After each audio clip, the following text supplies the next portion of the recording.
अजित पवारांच्या विमान अपघात तपासाबाबत आता महत्त्वाची माहिती समोर येते। लँडिंगसाठी केलेल्या दुसऱ्या प्रयत्नाबाबत विशेष म्हणजे तपासावर भर दिला जाणार असल्याची माहिती सूत्रांनी दिली आहे। विमान अपघाताच्या 3 ते 4 प्रमुख गोष्टींबाबत तपासाची चक्र आता फिरणार आहेत आणि यामध्ये प्रामुख्याने विमानतळावरच्या दृश्यमानता, कमांड सिस्टममध्ये त्रुटी, अप्रोच आणि लँडिंग दरम्यान विमानाच्या प्रणालीवर बिघाड अशा पैलूंवर होणारे सखोल विश्लेषण केले जाणार आहे। धापट्टीवरच्या दृश्यमानता कमी असताना सुद्धा विमानाने लँडिंगचा प्रयत्न का केला, लँडिंगसाठी क्लिअर कमांड दिली गेली होती का, या प्रश्नावर सुद्धा तपास सुरू असल्याची माहिती सूत्रांकडून कळते।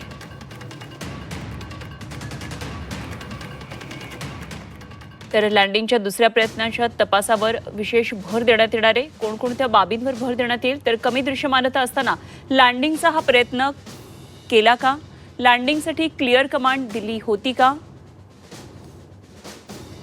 लँडिंग दरम्यान विमानाच्या प्रणालीमध्ये बिघाड होता का,